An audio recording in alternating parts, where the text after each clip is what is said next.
So you got your certificate. You're back in Tracy. You're finishing your certificate. Yeah. Well, then what we doing? I'm tattooing and work. I moved over to PIA, Prison Industry Wood Products. Okay. I worked on the saw crew there for a while during the days. It was 4 10s, 4 days a week, 10 hours a day. Wow. And then I jumped on the night shift running the shaper. I was a shaper operator. Okay. They've made tons of student desks. Okay, desks and stuff. Anything the state needs, they make. So it was cool. I worked 10:30 at night to 6:30 in the morning. Oh, nice excuse me, 8:30 at night to 6:30 in the morning. Wow, that's a real nice shift. Yeah, it was cool. I had weight pile and all that stuff. We were talking about baseball earlier. They had like 25 teams there, man. They had a righteous league. They would have playoffs. Oh, wow. I had a little team of reject kids, man. I made a little softball team out of them. But, all them teams were all different races and Northerners, Southerners. Everybody played softball together. And Tracy was pretty cool, man. Right. They had an Olympic track there, all-terrain type Olympic track they built. Is that the red one? The red one, yeah. They built that. Yeah. Okay. Yeah, I saw that when I went through Tracy. And then each group had their own weight pile. Okay. Oh yeah, right there at the left when you first come through the concrete yard. Yeah. Well, no, that was a hog pit. Oh, okay. Yeah, but they had like black weight pile, white weight pile, northern weight pile, southern weight pile, all around the yard, Oh, okay. Separate weight piles. Yeah, separate weight piles. Right. Okay. It's pretty cool. I had bicycle races sometimes on the holidays, barbecues on the yard. It was a good place to do time. The swimming pool was open when I was there till '93. Wow. It was a good place to be, I finished my vocational milling cabinet. I got to do woodworking, a hobby. I got to work PIA. Right. I worked in the kitchen for a while as a cook, Right. So at some point, you started getting what the parole board needed you to get to start talking about a parole date. We got to understand. I did another CAD X out of Tracy too. I went to CMC for CAD X, and I went back to Tracy. I went back to Tracy after the CAD X was done. But Pete Wilson got elected, and I had an older man there. He was, I say older because I'm older than he was then. Now I'm older than he is. Right. But, walking down the hallway, and I said, I said, man, I don't think they're ever going to let us out. And he's a little guy, and he says, I think you're right. So, I mean, guys started thinking, hey, man, we're never going to get out. So I was programming because I had a lot of points. I had over 100 points. Right. And I was in a pretty good position as far as prisons go. So I was doing shit, but I was trying to be cool with it. Like one of my old cellies, a guy from Oakland, Dirty Dennis, he's like, you stay clean by being dirty. Right. So when you're slinging dope, you're tattooing, you got to be cool. Otherwise, you're going to get busted. Right. Right. So you don't want to bring any unnecessary heat to yourself. So, I get a write-up every now and then, but I mean, I was tattooing a lot. I wrote a story about tattooing in prison that was published in Tattoo Review magazine. Oh, wow. Okay. Issue number 29. I was just doing my thing, man. That's Tattoo Review magazine, issue number 29, if you didn't catch that. Issue number 29. Yeah. But, Tracy, you could buy family visits. Oh, is that right? Oh, yeah. You get your sign up, and then they had standbys. You could be on both, and oh, okay. You break the clerk off, 50, and he'd give you whatever date you wanted, So I could go out like once a month or once every 3 weeks, but then I'd wait, do a few of those and then wait 60, 90 days. Oh, okay. So, I mean, family visits were cool. You could bring in your own food at the time, and every third visit was my daughter's visit, so she got to come in, and it was just, it was a good place. I mean, it's a big prison, so Right. they'll let you do a lot of shit, and there was a lot of cool stuff to do. But I mean, if you were fucking up, they would deal with you. They would deal with you. Right. Absolutely. They had a crew of cops there, man, that would take you to home and beat your ass. You know. But it was pretty cool. The food was good and all that. Then I went to board, and they told me to go to Donovan and finish the and do the Category T program again, which is a 2-year program. Right. And which is a psychotherapy for lifers. You know. Okay. You do the program, get an evaluation, and go to board. And it used to be if you did that program and got a good report, you get a date and you get out. You know. Right. So I was like, it's in Donovan. I'm from San Diego, so I go, all right, I'll take it. You know. So I went down to Donovan, and I had a lot of homeboys on the yard. Some of them knew me, some of them heard about me, and they're like, "Hey, what's up, homeboy?" And they kind of gravitated to me, and got around real quick that I was tattooing, and I moved in with a youngster. His cellie went home, and I'm like, "Hey, you want tattoos?" He's like, "Yeah," because I could tell right away he was a pretty decent kid, Right. And moved in with him, and tattooed him down, then, as soon as you tattoo one guy, the whole yard sees you with tattoos. It was funny. There was a guy named Chewy there from Wheat Moss, and he was a tattooer. He'd be like, "Yeah, Holmes, you're good, but you can't do broads, eh?" Like women do. Right. And so I'd do one on somebody. I'm like, "Yeah, check that out, fool." Right. He was a cool dude, but a little competition tattooing, down, But, Make you step your game up. Yeah, and then Todd was a good dude. He's my cellie. He ended up transferring out, and he didn't like the level 2. He got all the points. He went to Ironwood and Corcoran, and got hooked up in a prison gang. And he got out, got a couple of murders. He's on death row now. Wow. So I got tattoo work on death row, which is a shame. I hate to see it. Breaks my heart, Yeah. to know he's up there. But, Donovan was a pretty good place to be. I had divorced my wife because, I was figuring, hey, fuck, I ain't never getting out. Right. So we went a couple years without seeing each other. And, after I finished that program down there, I got on as a plumber there. Okay. Emergency plumber. I got override to stay there as a plumber. Right. But, then my wife came up to see me, and she's like, "Hey, fuck it, man. I want to visit. All that staying away shit, because, my philosophy is, if I'm not getting out, I don't want to fuck your life up. You're out on the street, Yep. But, so I put in for a family visit, and I got it. Put in for another one, I got it. Then on the third one, my counselor calls up, and he goes, "Hey, man, you're divorced." I'm like, "God, I thought that didn't go through." Right. Nah, man, you're divorced. And I had moved to another yard. Mm-hmm. I moved to the yard I actually worked on. See, before I used to travel back and forth. Right. But I wanted to move over there and do some tattoo work on some guys over there. And so my new counselor caught it. I was sending money out to her, and he caught it. He says, "Man, this guy's on a family visit right now, and he's divorced, So the goon squad rolled out there and rolled me out. While you were on the family visit? Yeah. My last night, And they both knew me as a plumber. They see me moving around the prison. They knew I wasn't fucking dopehead, So they're kind of cool. They're like, "Hey, if we had our way, we'd just let you finish the visit, But they got called by the warden to come roll me up off my visit, and that's right around the time they were taking the visits. Oh, okay. So they got pissed off at me, wrote me up for falsifying a family visiting application. And transferred me to Corcoran. Oh, okay. Yeah, but like when I was in Donovan, it was cool. But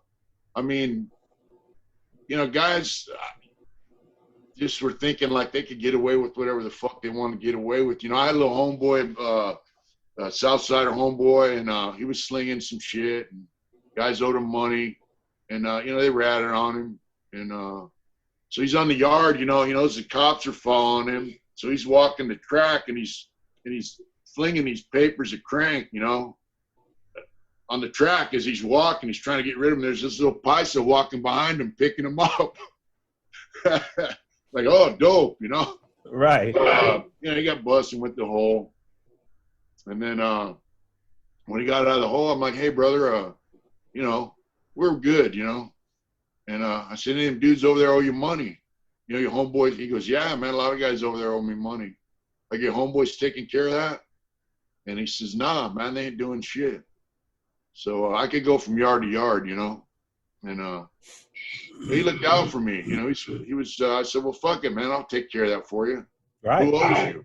And he gave me like 3 or 4 dudes owed him money, you know, white dudes that owed him money. And I went back to the yard. I'm like, hey, dude, you owe that guy money. He told me, hey, you know what? Just send me half what each guy owes me, and then the rest is yours, you know? Right. So, like one dude, I said, hey, man, you owe that guy some money. And he wants that gold chain. Oh, man, you know, this gold chain is mine and my mom. And I said, hey, look, just because that guy went to the fucking hole, you still owe him money, and you're going to pay, or I'm going to stab your fucking ass. And here's an address. Send that half of that what you owe him right now, and give me that fucking chain. And, you know, the guy didn't want to give it up, but, you know, he did. Right. It's either that or, you know, you're going to get hurt. You're going to give it up either way. Yeah. So, you know, I got old boy's money, and, you know, I sent my cut to my mom, you know, and she's like, where are you getting all that money? I said, I'm doing a little tattoo work, Mom. She said, oh, that's good, you know. You know, I'm not going to give her the details. But, Right. you know, I mean, I'm just not a big fan of motherfuckers thinking they can get over on you, you know. Yep. And, that's an issue for me, you know. You got to live by your word, you know. But Yes, so anyway, I got in trouble there, and they sent me to Corcoran. One thing I learned there in Tracy and Donovan, though, was you know, I was working in the carpenter shop because I had woodworking skills and everything, and my boss was never showed up, and so the plumber was Hispanic lady, you know. Right. And I said, hey, man, how come my boss ain't here? She's like, you know, come work with me. I'll train you to be a plumber. So I got on with her.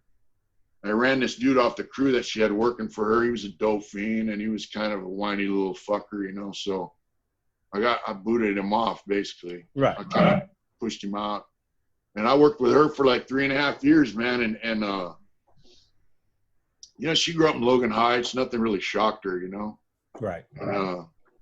So she taught me a lot. Taught me everything I knew about plumbing. I mean, years later, I took vocational plumbing, and the instructor, once I was done with all the tests, actually asked me to create 5 new tests for the curriculum. You know. Oh wow, cool. Yeah. So I mean, that's how much she taught me.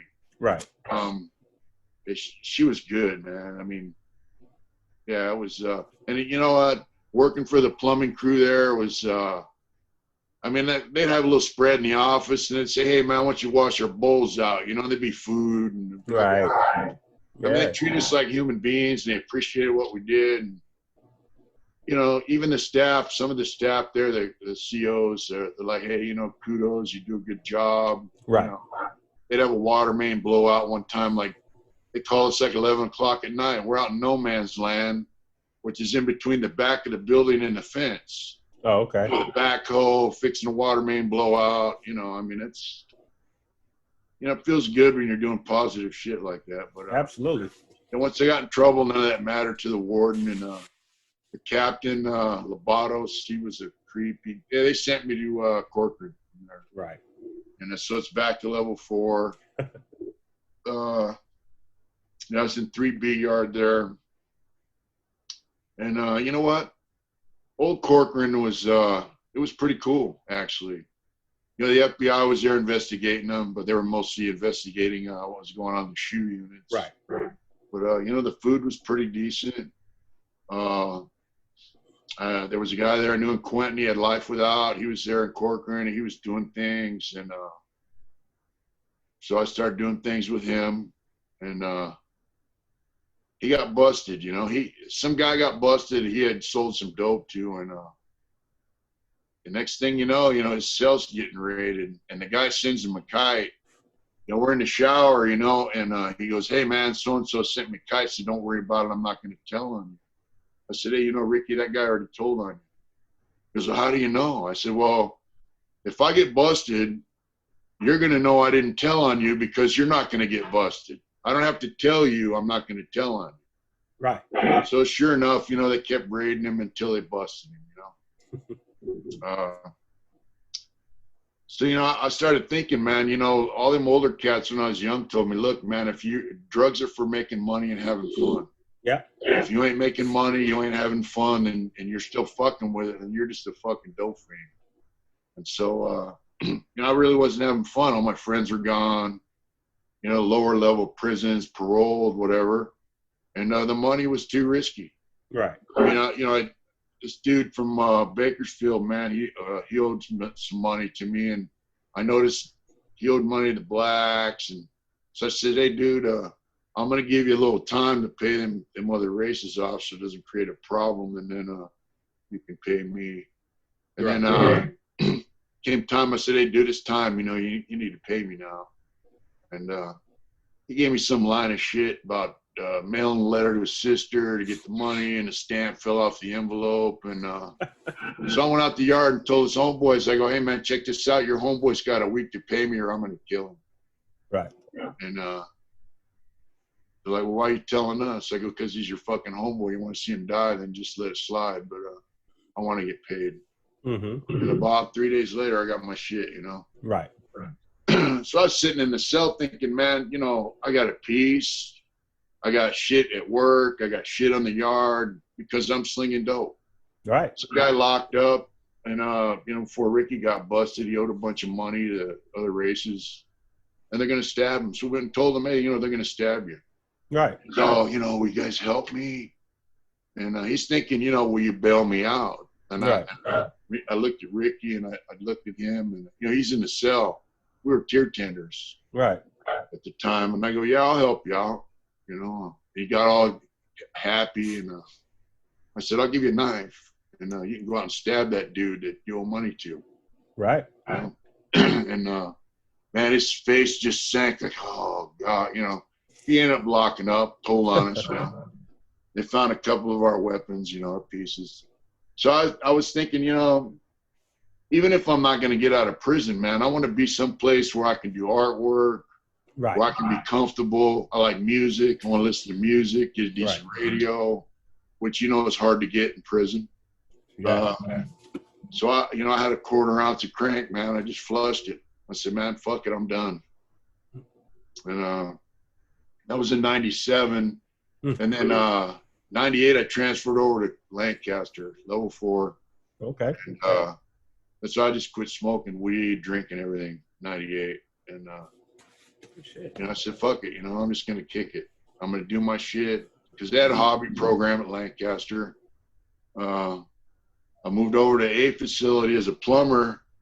And then some dude worked in arts and corrections, man. And one of the artists that used to come in and teach classes was this older woman. She's in her 50s, you know. But she was kind of friendly with some of the younger Hispanic guys. She had a thing for them. And I guess this guy noticed that, you know. So he was in there with her before they had class, and they popped his shit out on her, and she hit the panic button, and he lost his job. And so the Catholic priest, you know, I started going to Catholic mass there. He was good with that chick, so he's like, hey man, you want that job in there? I said, sure. You know, so I moved on to arts and corrections there, and started doing artwork for charity, you know, for the Children's Center. Okay. We'd have a sale once a year and then sell our artwork, and they'd get the money to help abuse children and their mothers. Oh, that's cool. You know, Lancaster was, you know, it was level 4, but once again, you know, you got a bunch of guys from Los Angeles there in Orange County. Right. The prison's right there in their backyard. Right. They're at home. Yeah. And so, especially like with the blacks, they're about making the money, getting visits. I mean, they would take care of business, you know, if they had to. But for the most part, the only problems I had there with Southsiders, you know, Right. White dudes now, see, now what I'm noticing is white dudes in prison, you know, back in the day, white dudes have their own shit. Right. Right? They get visits, however they get it. Yeah. They have their own dope, sell a little bit, party a little bit. But now these kids are just, they just live to get high. You know, back in the day, we used to party, still go to work, still do everything normal, but just we're partying. Yeah. These dudes are just living to get high. They're working in PIA all month. Their whole check goes to get high. They got no coffee. They got no food. You know, they're going in debt. They're not paying their debts. So, you know, guys don't like that. White dudes are like mark. They're like a mark now. Yeah. So out of all the white dudes, you got a small percentage that they're like old school, still stick to the rules. And then you got all these fucking young kids that think they're all that, but they're just dope fiends. And so I come out of work. I'm at work. Actually, the first time I had a big riot where the Southsiders jumped on the whites. It's, I think it was 120 to 11. Damn. And one dude ran, left this old man hanging. So this guy named Timmy, you know, he'd been down longer than me. I mean, he was in Tracy back in the day when it was pretty rough. And so when we come off lockdown after that, you know, I noticed he had a piece. You know, I go, "What's up with that, Timmy?" He's like, "I'm going to show this motherfucker how it's supposed to be." You know, the dude that ran left this old man hanging. You know, Timmy goes, "Hey, I'm never getting out, so I don't give a fuck. I'm going to show these fucking scumbags how it's supposed to be." And he went and stabbed that dude about 4 or 5 times in the chest and stomach, you know, for running, you know. Yeah. But then, you know, about 4 months later, well, while we're on lockdown for that, we come out for showers. I went and told some of these youngsters, I go, "Hey, man, you want to put an end to this shit?" And they go, "Yeah." I said, "So when we come out, you just act like everything's cool for 2-3 weeks and then suit up, you know. Then on a certain day, we'll just take off. You know, PIA, plan ops, the buildings, the yard, we'll just get busy. And we'll whack some of these dudes. And then that'll be the end of that. They won't do this shit again." They're like, yeah, you know, we're all for it. And then when we come out, I'm like, "Hey, man, you guys good? You got your piece, you know, and you guys need help getting weapons." And it's like, "Oh man, you know, we owe a lot of money, and you know, we kind of had that coming." And I'm like, "Dude, I don't even use drugs. And that old man they jumped on don't use drugs. What the fuck you mean we had that coming?" You know. So about, I don't know, not even 2 months later, it happened again. And that time I was on the yard, and I had about 13 dudes rush me, and I was younger then. And they got beat in the back of the head with a cane. That's about it. But, you know, hit him 2 times in the face. It was cool. It was actually kind of fun. But, you know, when the yard's down, then they put us in the buildings, you know, strip you down to boxers. So I go in the building, and I'm like, "Fuck, dude, I got a lot of clean time. I had a couple of years, you know. Good job and shit." And the MTA says, "You got any wounds?" I said, "No." He goes, "All right, strip down." I go, "What?" He goes, "Get naked." Because they want to check your body, you know, for. It's like, all right, I got these big lumps on the back of my head where them dudes beat you, you know, with a cane. If you got any wounds, you're getting a write-up, you know. Yeah. So this guy's sitting at the table in the day room, you know, doing paperwork. So I just stripped naked. You know, boxers off, everything. I stand there with my hands on my hips, you know, my shit in his face. And he looks up and he's like, "Come on, man," you know. And he said, "Get the fuck out of here." So I kind of skated on that, you know. Right. You know, naked man eating on his seat. But yeah, and you know, I went out and talked to this older Southsider that was in Tracy when I was there. I said, "Hey, man, what the fuck's going on, man?" I go, "This ain't supposed to be happening like this, you know." He's like, "Hey, man, that's what happens when motherfuckers don't pay their debts, you know." But back in the day, it would be like whoever owed money, they got whacked. Right. There were riots over that shit. Yep. They just get whacked. Business. It wasn't racial. It was business, you know. Right. So I worked in arts and corrections there for about 5 years, and it allowed, they provide all the art supplies. Right. And my boss really liked me. The guys previous me worked in there prior to me being in there. They would trade off all the art supplies for drugs. I didn't do that. I just suited the shop up. We made $5,000 off the first sale that we did, and she just was ecstatic about it. She's like, "Man, we never even made $2,000." So when the budget started coming around, she's like, "Hey, spend every dime, And then I got guys. They would come in and do art. I started teaching guys how to do artwork. I started doing videos on how to do artwork. They were showing institutional TV. Right. It was a pretty good deal. I liked it, Oh, yeah. They had a major riot on one of the other yards. So they started an honor yard there on the yard I was on. And I was like, basically it was just no drugs, drug testing, and you had to program and shit. So I was like, fuck it, I'm staying here. I got a good job. I'm staying in this yard. Right. Which allowed me to expand the program, teach more guys how to draw and paint and all that shit. I stayed there in Lancaster about 5 years. My points went down, and I went back to Donovan. So when I left Donovan, it was a pretty sweet pen. So 7 years later, I went back, and it wasn't so sweet. Ain't shit sweet no more. Yeah. I mean, there was a few riots, but nobody got stabbed, but cut, I'd say. Right. And a lot. That's when I told you a lot of the 2-on-1 started happening, and Right. These kids are trying to tell guys how to live. Like, you can't do this, can't do that. And I'm like, hey, fuck you guys. I do what I want. All the time. I do what I want. I don't take orders from nobody. Usually when guys say, they got the yard, I always let them know, look, no one tells me what to do. I know the fucking rules. I know how to program. If something's on, I'll be there. I know when I got to be there and when I don't have to be there. But, they start like all these rules, so I was back working as a plumber, and, my theory was, when I had the weights, I want to get big and strong, and I had a 500-pound bench right before they took the weights. And I figured, if I'm strong enough, got a problem with someone, I don't need to stab them. I just punch them in their face and crush their fucking face, right? Yeah. But now these kids, they're doing this 2-on-1 shit, and they usually get some fucking creeps to do it, That's how it works. These kids don't understand, now,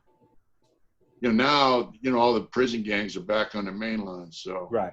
all that 2-on-1 shit, I don't think that's flying. Now it's back to sticking holes in people. So what these youngsters don't understand, I've said before in my videos, is you go to prison, man, you're not going to run shit.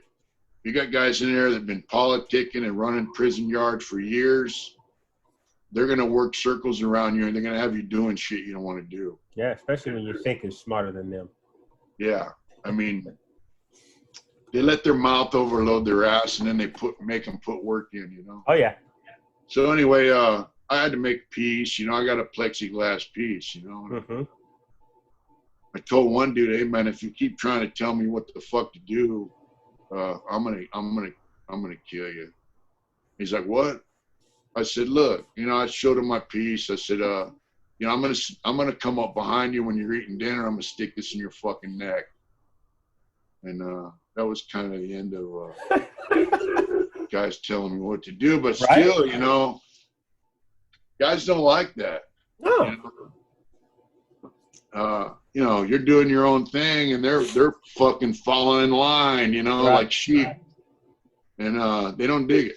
So, That's all right. It's all right. So, I mean, it's back to being on edge, and I was tattooing a little bit. I had a couple homeboys that had a lot of time, and I was tattooing on them. But now it's like you got to make your own ink. Right. So I had my homeboy moved in with me, and he was a winemaker. I mean, he made serious wine, always getting drunk, and I'm not getting loaded. Right. I've been clean for a few years now, and so I come home from work one day, and he's in my cell. You know, because I didn't keep a cellie. Right. I don't, you know, it's hard to get a good cellie. So I come in there and Jimmy's in my house, and I'm like, what the fuck, you know, this dude. I didn't really know him yet. I just knew he made wine, and he was Right. fucked up. So as soon as I go in the cell, he's like, hey, look, you know, I know you're programming, you don't get loaded, you're a lifer, so I'm gonna move, you know, when I can. Right. But while I'm in your cell, he goes, I'm not gonna make any wine, I'm not gonna do anything to disrupt your program. I mean, he told me that straight away, so I thought, man, that's pretty respectful, you know. Yeah, that's respect. And so I tattooed one of his legs and one of his arms, you know. And you know, I tattooed for money, but I didn't tattoo, you know, just because some guy had money didn't mean I was going to tattoo him. Absolutely. No, I get it. You know, I had to like him. So anyways, I slung him back, but we had to make our own ink, you know. Right. And so what we do is we burn the baby oil in a container like a candle, and the soot catches on the bottom of the toilet, stainless steel toilet, and you scrape that soot off and make ink out of it, you know. So we're up, you know, burning this shit at night, and it's like real close to count time, and I put a wet sheet over the toilet towards the vent so the smoke would go up the vent. Right. This fucking sheet caught on fire, and oh, dude, it was a nightmare. Yeah, the cell's full of smoke, and then the grill gate pops. The guy's coming in for count. I'm like, fuck, Jimmy, you know, you're gonna get me in trouble here, fool. The cell's on fire, you know. Yeah, we skated on that, but yeah, I mean, it was, you know, prison always has some high points, you know. Right, absolutely. Yeah. That's why I don't understand, like, I could never understand why guys make it so fucking miserable, you know. Right. You're already removed from society, you know. You don't want to find a way to do your time cool. Yeah, you know, it's just like, what the fuck, you know. So I did a few years there back in Donovan, you know, working as a plumber. I worked IDL for a little while, and I'm going to tell you, this is a game. Inmate day labor. They put up a big building, 120 by 60-foot block building for the drug program. Right. You work with guys from the street that come in that are involved with the unions. Right. And, you know, I'm from San Diego, so the bosses of this crew and some of the guys coming in from the unions are my homeboys. Right. I'm not okay. They're local. Oh, the people. Okay, the local people. I'm not using, so yeah, I'm getting kind of tight with him. And the cop, this black cop he's the cop of the crew. Right. They stay away from that office. Stay away from that office. Kept telling me, I go, man, I'm not doing shit but bullshitting with the boss, you know. They'd bring me a hamburger. Or they asked me, you want some weed? I said, nah, man, I don't want none of that shit. Yeah. You know, hamburger's cool, can of Copenhagen, whatever. You know, I'm not going to do anything to jeopardize their spot, right? Right, absolutely. Well, these guys are on the crew, these dope fiends. They've worked this guy before for shit. They don't like it because I'm telling them, hey, fool, this guy had a drug problem. You know, I said, man, you got to get your kids back. You know, fuck that bullshit. Don't jeopardize your program. Right. So they're telling the cops, not the guy running the crew, but other cops, that I'm working this dude, free staff. And I'm not, you know. And the cop that runs the crew showed me some 8x10s of me talking to the boss at the office. Right. Taken from the tower that looks down on the yard, you know, that we work out of. He goes, man, I told you to stay up off that fucking office, man. Stay away from the boss. I'm like, fuck, man, but I'm not doing nothing. In my mind, I'm clean, right? Right. So why can't I talk to the boss, you know? And the cop goes, man, I know you're not doing nothing, but these guys are telling on you. So they're telling them that I'm working him. Right, because they want to get rid of you so they can work them. Right. So I've been going to sick call for an issue, and I went out for an operation. I was out 3 days in the hospital on the streets. So when you leave the prison for 24 hours, they take you out of your job. Right. So when I came back, they told me they didn't want to hire me back on my job. So I'm like, all right. So I got back on as just a maintenance plumbing, you know? Right. And Sure enough, about a month later, that dude got busted bringing in phones and crank. Lost, they wanted me out of the picture so they could work him. Of course. And then they worked him pretty hard, and then he lost his job, got in trouble. Yeah. So that's how prison works, Yeah. Dudes in there will use up wherever they can to get what they want. Then when things go bad, those same guys will tell on you. Yep. That's how, people think there's a big convict code and all that shit. That's not true. Guys involved with the game, some guy gets jealous, envious. They'll politic you away. Yeah, they'll whether they get some youngster to move on you and take you down, or they rat on you. My friend Frank worked in the reception yard there in Donovan. He worked in the office with the lieutenant and all that shit. Right. He goes, "Hey, bro, this dude been around since the early 70s. He's all slung back. He's an older guy." And he goes, "Hey, these Southsiders are coming in here like 30, 35-year-old dudes. They've done a couple terms, and they don't want to go to Calipatria. They want, and they come, 'Hey, Lieutenant, can I talk to you?' And Lieutenant's like, 'Yeah, sure.' And they're hesitant, because Frank's sitting there, and he's like, 'Hey, man, you got something to say to me? You're going to have to say it in front of my clerk.' So Frank would hear all this shit, man, and they're in there telling. Man. So they don't have to go to the big house, Yeah, you don't want to go to Calipat. Yeah, they want to go to some pussy pen, So Frank would come and tell me this shit, I'm like, damn, man. So and then they go back out on the yard, and they're the big homie on the yard. It's just that's really how it works. Right. I mean, there's no glory or honor in prison, man. I mean, I made a few friends over the years. Some of them are out now, and we're still friends. Right.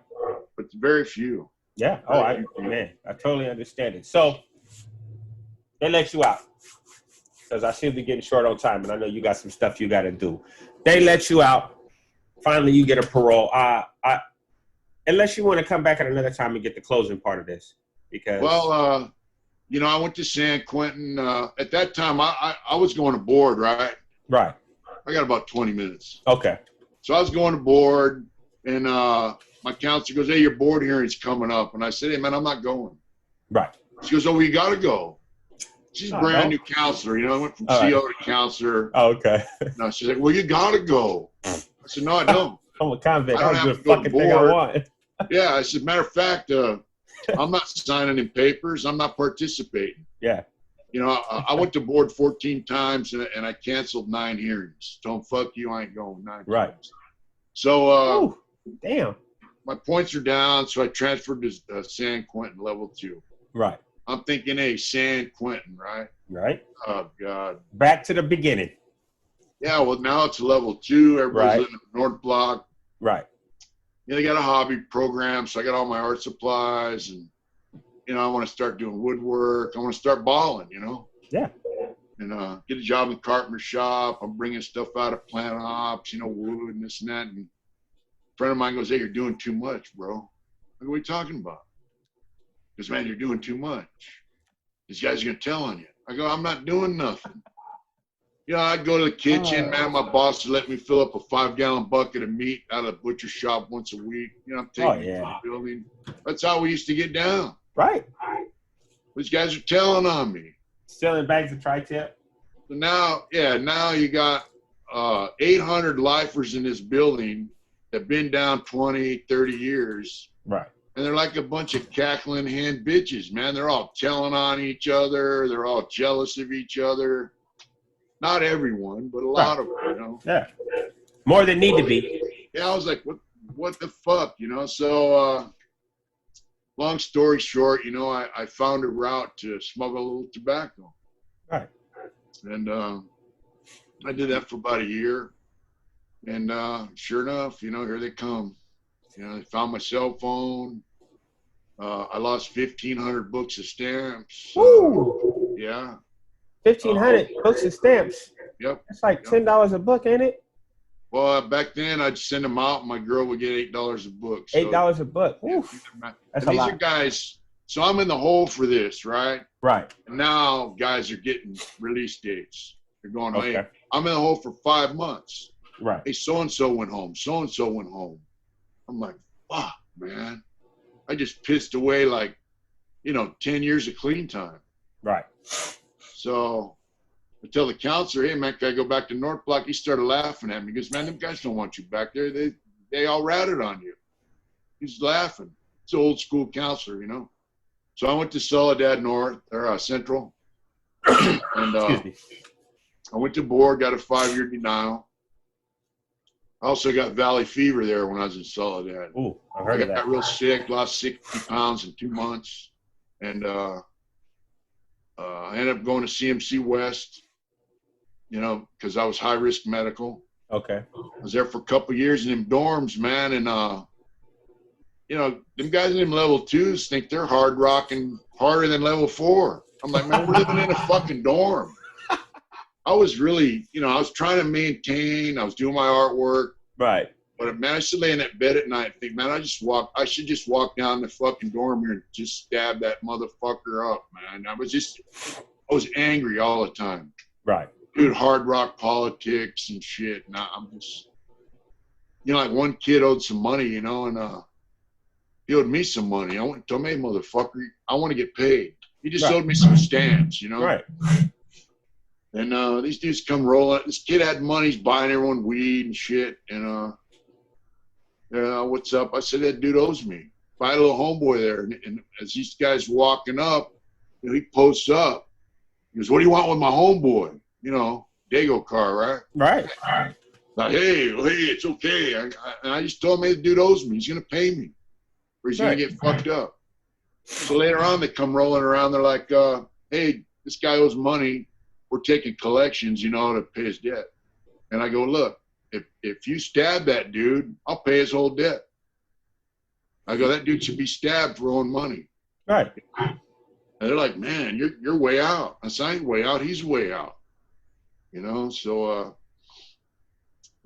CMC West and CMC East, they're both mainline prisons. Okay. But for white dudes, you're not supposed to go to the East Yard. Okay. Considered, don't go there. Bad. All right. So they started a long-term offender program there. And I said, hey, I'm going over there. I'm going to take that program. You're bullshitting. I said, no, I'm going to do it. Then I told me I took the test to go over there, And, come on, Holmes, you're bullshitting. I said, no, I'm going over there. And then about a month goes by. I go, hey, I'm going over there right now. I'm packing my shit and I'm going over there. So anyone have something to say? We'd go in the TV room and handle it. Oh, it's okay, brother. We know you're going over there for that program. And it's okay. So I go, cool. So I go over there.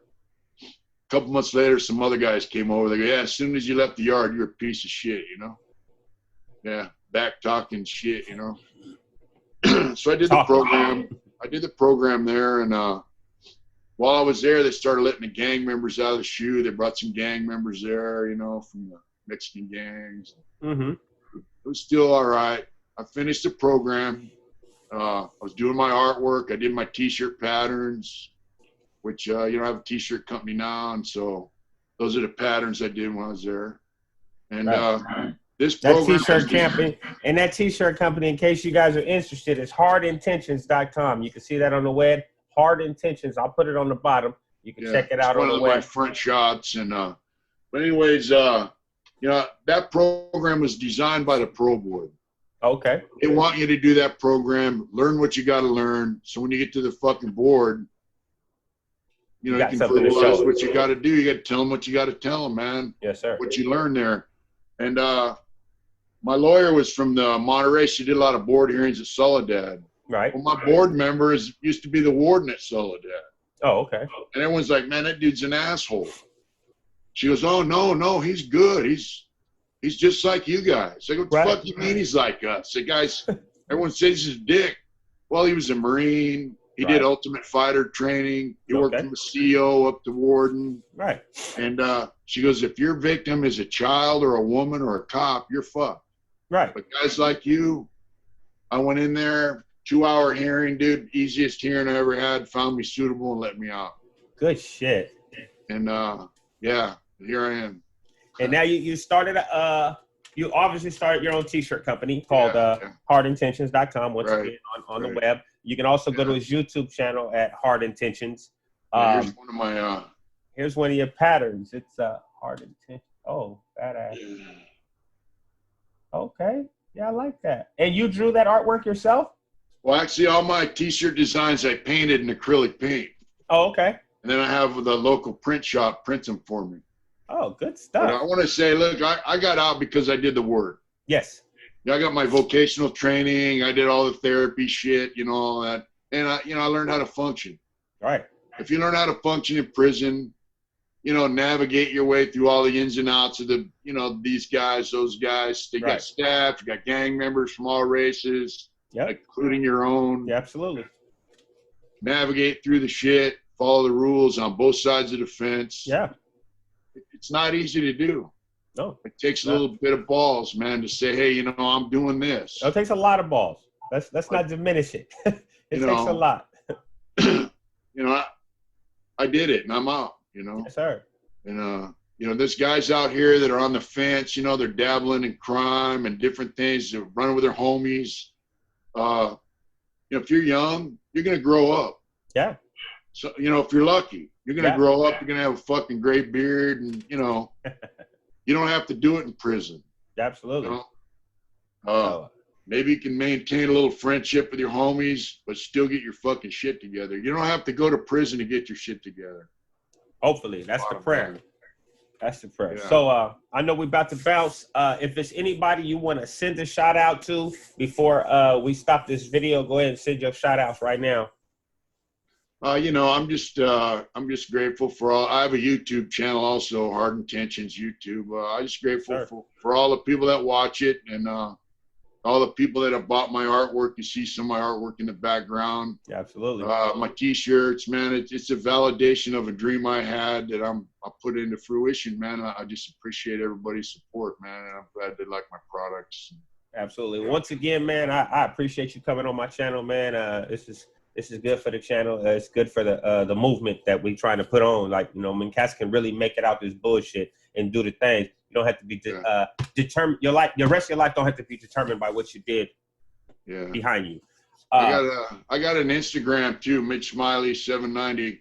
I just want to say, man, like if guys got an issue with dope, whatever, you can get at me. I'm here. There it is. I might not have all the answers, but maybe you could just bounce some shit off me. I'm here. Yes, sir. And I'll put the link. I'll also add the link to that on my when I edit this video. So everybody in the kennel, y'all know what's up. It's Mr. Mitch Smiley tapping in with y'all. Hey, if you don't do nothing else, man, stay loyal to yourself, man. I'm out. That's right. Nice talking to you.